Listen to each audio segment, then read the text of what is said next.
Hello everyone, welcome to my channel Study Talk with Vaishali. So students, Karl Pearson coefficient of correlation का topic चल रहा है, ठीक है, जिसमें कैलकुलेशंस कर रहे थे। अनग्रुप्ड डाटा और इंडिविजुअल सीरीज तक हो गई थी। आज ग्रुप्ड डाटा में देखेंगे क्या फॉर्मूला होता है, ठीक है, एंड प्रोबेबल एरर और स्टैंडर्ड एरर के टॉपिक को डिस्कस करेंगे। So let's get started. First one देखिए, calculation of coefficient of correlation in grouped data, ठीक है। ग्रुप डाटा के अंदर कैलकुलेशन कब की जाती है? When number of items in two series is very large.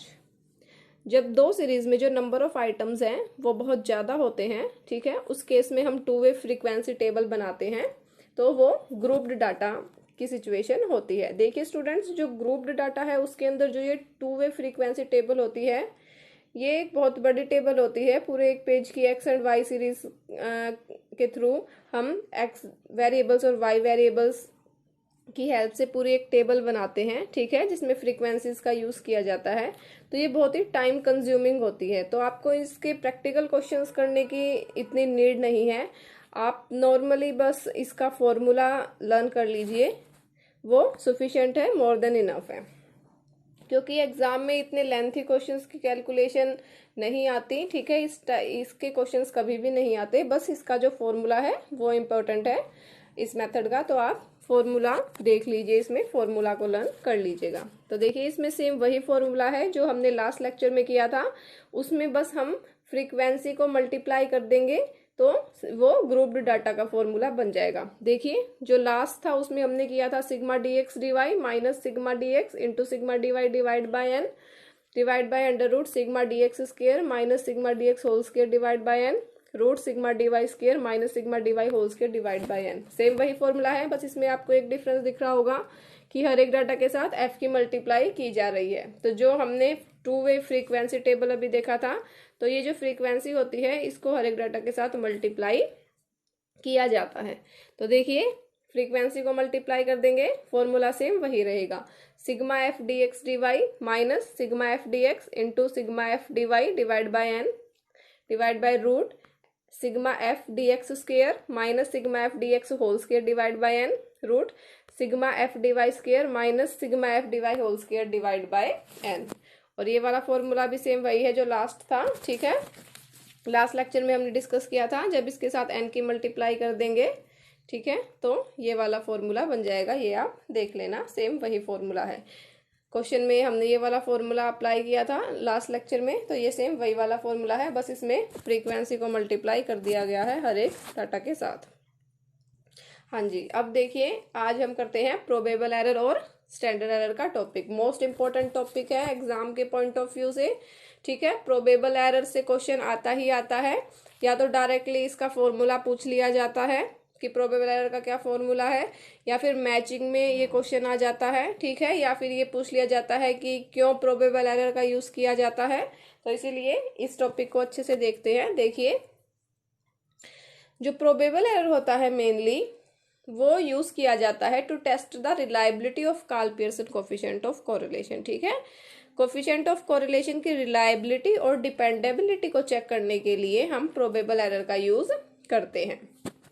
Probable error is computed to measure the reliability and dependability of the value of Karl Pearson coefficient of correlation, ठीक है। Reliability और dependability को check करने के लिए probable error की calculation की जाती है। Normally coefficient of correlation computed from sample, कि नॉर्मली हम जो कोफिशिएंट ऑफ कोरिलेशन की कैलकुलेशन करते हैं वो सैंपल्स के बेस पे करते हैं, ठीक है। Which are subject to sampling error. अब देखिए पॉपुलेशन में से जो सैंपल्स लिए जाते हैं उनमें कहीं ना कहीं सैम्पलिंग एरर जरूर होता है। तो इस सैम्पलिंग एरर का पता लगाने के लिए प्रोबेबल एरर का यूज किया जाता है। देखिए स्टूडेंट्स, मैं आपको सिंपल वर्ड्स में समझा देती हूँ कि इन लाइंस का क्या मतलब है, ताकि आप अच्छे से समझ सकें। हमारे पास पॉपुलेशन होती है, ठीक है, जो स्मॉल हो जो लार्ज होती है, वेरी लार्ज होती है और इनफाइनाइट हो सकती है, ठीक है। साइज में पॉपुलेशन लार्ज भी हो सकती है, वेरी लार्ज भी हो सकती है और इनफाइनाइट भी हो सकती है, जिसके अंदर so many number of observations होती हैं और यूनिट्स होती हैं, ठीक है, पॉपुलेशन के अंदर। अब पॉपुलेशन का जो इतना बड़ा साइज है उसकी वजह से ये पॉसिबल नहीं है कि हम पूरी पॉपुलेशन की कैलकुलेशन कर सके, हम वोल पॉपुलेशन की कैलकुलेशन कर सके। तो इसीलिए हम उसमें से सैंपल्स को ड्रॉ करते हैं, पॉपुलेशन में से हम सैंपल्स को ड्रॉ करते हैं, ठीक है। और उन सैंपल्स के बेस पे ही फिर हम कोफिशिएंट ऑफ कोरिलेशन को कैलकुलेट करते हैं। अब जो सैंपल्स होते हैं वो भी 2 टाइप के होते हैं, ठीक है। स्मॉल सैंपल्स हो सकते हैं और लार्ज सैंपल हो सकते हैं। जब n इज लेस देन 30 होता है तो स्मॉल सैंपल का केस होता है, एंड जब n इज ग्रेटर देन 30 होता है तो लार्ज सैंपल का केस होता है, ठीक है। n is less than 30 is equal to small sample and n is greater than 30 is large sampling। तो देखिए कोरिलेशन के अंदर भी हम क्या करते हैं, ओनली सैंपल के बेस पर ही कैलकुलेशंस करते हैं, ठीक है। कोरिलेशन में भी हम ओनली सैंपल्स के बेस पे कैलकुलेशन करते हैं। जो सैंपल होता है वो वोल पॉपुलेशन को रिप्रेजेंट करेगा, जो सैंपल हमने पॉपुलेशन में से निकाला है वो रिप्रेजेंटेटिव होता है वोल पॉपुलेशन का, वो ही वोल पॉपुलेशन को रिप्रेजेंट करता है। अब देखिए एक बात है यहाँ पर कि क्या हमने जो कैलकुलेशन की है सिर्फ सैंपल के बेस पे, उससे हम कंक्लूजन निकाल सकते हैं पूरी पॉपुलेशन का। फॉर एग्जाम्पल अगर हम कोफिशिएंट ऑफ कोरिलेशन कैलकुलेट करते हैं सैंपल का, ठीक है, तो उनकी जो डिग्री ऑफ कोरिलेशन निकल के आती है, ठीक है, जो उनकी डिग्री ऑफ कोरिलेशन आई है, तो क्या हम ये बिलीव कर सकते हैं कि वोल पॉपुलेशन में भी उन 2 वेरिएबल्स के बीच में सेम डिग्री ऑफ कोरिलेशन होगा? जो हमने पॉपुलेशन में से सैंपल लिए हैं उनकी जो डिग्री ऑफ रिलेशनशिप निकल के आई है, तो क्या वोल पॉपुलेशन में भी जब हम कैलकुलेशन करेंगे उन 2 सैंपल्स के बीच में तो भी उनके बीच में सेम डिग्री ऑफ रिलेशनशिप होगा? ठीक है, ऐसा पॉसिबल नहीं है, ठीक है, क्योंकि जो पॉपुलेशन होती है वो बहुत लार्ज है। तो इसीलिए कुछ थ्योरीज बनाई गई हैं जैसे कि प्रोबेबल एरर और स्टैंडर्ड एरर, जिनके बेस पर हम क्या करते हैं, हम सैंपल्स की हेल्प से, ठीक है, पॉपुलेशन में से सैंपल्स को ड्रॉ करते हैं, सैंपल कोफिशिएंट कोरिलेशन की कैलकुलेशन करते हैं 2 वेरिएबल्स के बीच में, और फिर उसके बेस पे वोल पॉपुलेशन की कंक्लूजन कर सकते हैं, ठीक है। तो यहाँ पर सिंपल वर्ड्स में क्या है, for the purpose of conclusion of correlation between 2 samples between 2 variables in the whole population to be drawn on the basis of sample coefficient correlation, कि पूरी population में से जो sample coefficient correlation लिए गए हैं 2 वेरिएबल्स के बीच में जो कोफिशिएंट ऑफ कोरिलेशन आएगा उन सैंपल्स के बेस पे, उसके थ्रू हम वोल पॉपुलेशन के ऊपर कंक्लूजन निकाल सकते हैं, उसकी इंटरप्रिटेशन कर सकते हैं। तो आई होप आपको समझ आ गया होगा। मैं आपको और एक बार समझा देती हूँ कि मान लीजिए हमारे पास पॉपुलेशन है, उस पॉपुलेशन में से हमने सैंपल्स ड्रॉ कर लिए हैं और उनकी कैलकुलेशंस कर ली है, ठीक है। सेम पॉपुलेशन में से जब हम दोबारा से सैंपल्स लेते हैं, रिलायबिलिटी चेक करनी है। रिलायबिलिटी कैसे चेक करते हैं कि हमने जो पहले कैलकुलेशन की है, अगर सेम सिचुएशन में दोबारा वो कैलकुलेशन की जाती है तो क्या सेम रिजल्ट निकल के आ रहा है? अगर सेम रिजल्ट निकल के आ रहा है तभी हम कह सकते हैं कि वो रिलायबल है। तो वही चीज प्रोबेबल एरर इसमें कोफिशिएंट ऑफ कोरिलेशन में भी होती है, ठीक है, कि पॉपुलेशन है, पॉपुलेशन में से हमने सैंपल्स ड्रॉन कर लिए हैं, उन सैंपल्स के बेस पे हमने कैलकुलेशन कर ली है, आर की वैल्यू निकल के आ गई है। अब जो प्रोबेबल एरर है उसका काम क्या है, वो लिमिट सेट कर देती है, अपर एंड लोअर लिमिट, ठीक है, अपर एंड लोअर लिमिट सेट कर दी जाती है ताकि ये पता लगाया जा सके कि जो सेकंड टाइम सैंपल्स लेकर कैलकुलेशन की जा रही है वो उस रेंज के अंदर लाई कर रहे हैं या नहीं कर रहे।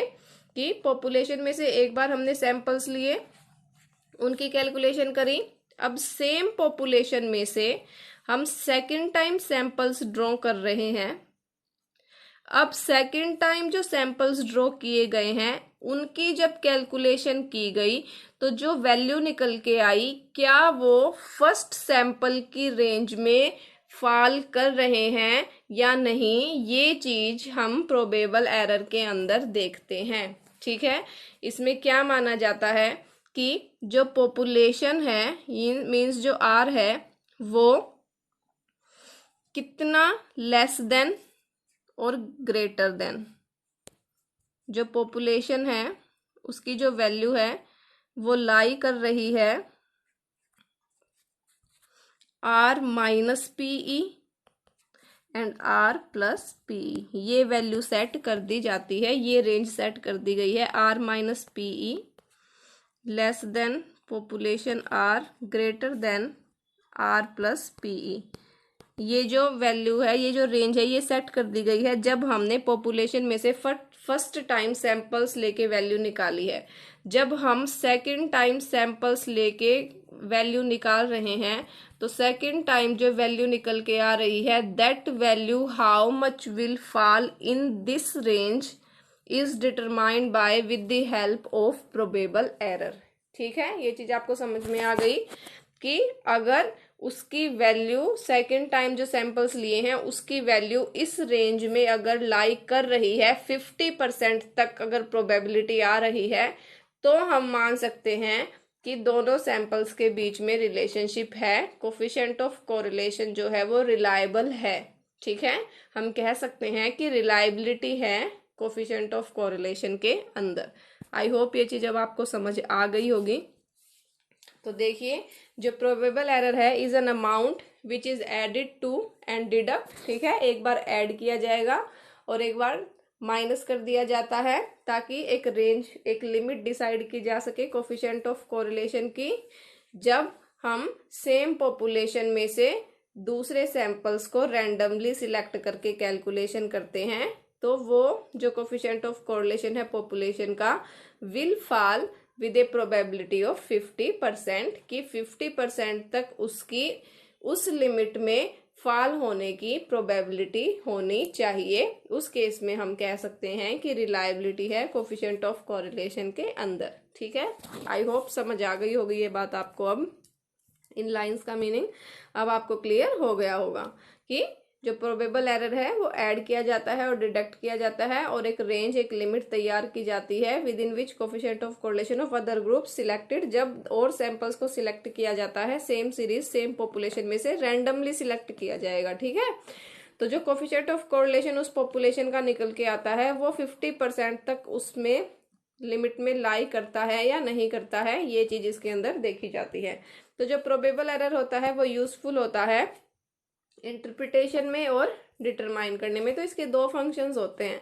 सबसे पहले है डिटर्मिनेशन ऑफ लिमिट, ये मैंने आपको बता दी कि सबसे पहले इसका काम होता है लिमिट सेट करना, जो मैंने आपको बताया था R minus PE population of R, जो सेकेंड टाइम जो हमने सैंपल लिया है, and R plus PE less than and greater than, कि जो पॉपुलेशन सेकेंड टाइम पे जो सैंपल हमने लिया है उसकी value less than and greater then, यानी कि इस लिमिट के अंदर लाई कर रही है। तो ये अपर लिमिट और लोअर लिमिट डिसाइड कर दी जाती है। जब आर की वैल्यू को पी में से माइनस कर देंगे तो लोअर लिमिट निकल आएगी, और जब आर की वैल्यू में से पी को प्लस कर देंगे तो अपर लिमिट निकल आएगी। सॉरी, जब आर की वैल्यू में से पी की वैल्यू को माइनस कर देंगे तो लोअर लिमिट निकल आएगी, और जब आर की वैल्यू में पी की वैल्यू को प्लस कर देंगे तो अपर लिमिट निकल आएगी। और इसकी जो प्रोबेबिलिटी होती है फॉल की लिमिट के अंदर वो 50% मानी जाती है, कि 50% तक अगर वैल्यू उस लिमिट के अंदर फॉल कर रही है तो वहां पर रिलायबिलिटी है। सेकेंड है इंटरप्रिटेशन ऑफ आर। ठीक है, इसमें कैसे माना जाएगा कि जो कोफिशिएंट ऑफ कोरिलेशन की वैल्यू है वो सिग्निफिकेंट है या नहीं है। तो अगर आर की वैल्यू ग्रेटर देन 6p है, प्रोबेबल एरर से 6 टाइम्स ज्यादा है, तो सिग्निफिकेंट माना जाएगा। R is greater than 6p than coefficient of correlation is taken to be significant, उसको सिग्निफिकेंट माना जाएगा। और अगर आर की जो वैल्यू है वो लेस देन 6p है, ठीक है, पी से 6 टाइम लेस देन है आर की value, coefficient of correlation is taken to be insignificant, उसको इनसिग्निफिकेंट माना जाएगा। यानी कि क्या मतलब है, उस केस में कोई भी कोरिलेशन एग्जिस्ट नहीं करता दोनों सीरीज के बीच में। ठीक है, वहां पर कोई भी कोरिलेशन एग्जिस्ट नहीं करेगा। अब देखिए इसका फॉर्मूला देख लीजिए, मोस्ट इम्पोर्टेंट है ये, एग्जाम के पॉइंट ऑफ व्यू से रिपीटेडली ये पूछा जाता है एग्जाम में, तो इसको आप ध्यान से देख लीजिएगा। 0.6745, यहाँ पर जो 0.6745 वैल्यू है उसका मतलब है नॉर्मल डिस्ट्रीब्यूशन। ठीक है, नॉर्मली डिस्ट्रीब्यूटेड होने चाहिए सैंपल्स यानी कि लार्ज होने चाहिए, नॉर्मली डिस्ट्रीब्यूटेड होने चाहिए, रैंडमली सिलेक्ट होने चाहिए। पॉपुलेशन में से हम रैंडमली सिलेक्ट करेंगे। मान लीजिए 1000 की पॉपुलेशन है, उसमें से 100 सैंपल्स रैंडमली सिलेक्ट किए गए हैं, ठीक है, लार्ज है सैंपल्स और नॉर्मल डिस्ट्रीब्यूशन बना रहे हैं, सिमेट्रिकल है, सिमेट्री है उनके बीच में। इनटू में 1 minus R square divide by root N, 0.6745 into 1 minus R square divide by root N. अब देखिए कंडीशंस क्या है इसकी। Conditions for the use of probable error मैंने आपको बता ही दिया। सबसे पहले जो सैंपल है वो लार्ज होने चाहिए, ठीक है, नॉर्मल डिस्ट्रीब्यूशन होने चाहिए, the data are near to normal distribution. जो पीई है वो कंप्यूट किया जाता है ओनली सैंपल्स के बेस पे, ना कि वोल पॉपुलेशन के बेस पे, ठीक है। ये चीज भी मैंने आपको बता दी कि सैंपल्स के ऊपर प्रोबेबल एरर को कैलकुलेट किया जाएगा। क्यों? क्योंकि सैंपल के ऊपर ही हम कोफिशिएंट ऑफ कोरिलेशन को कैलकुलेट कर रहे हैं, तो हम सैंपल्स के ऊपर ही प्रोबेबल एरर को भी कैलकुलेट करेंगे, है ना, क्योंकि सैंपल्स के बेस पर ही हम कैलकुलेशन कर रहे हैं। यहाँ पर उनमें ही सैम्पलिंग एरर जो है उनको डिडक्ट करने की कोशिश कर रहे हैं ताकि वोल पॉपुलेशन का कंक्लूजन निकाला जा सके।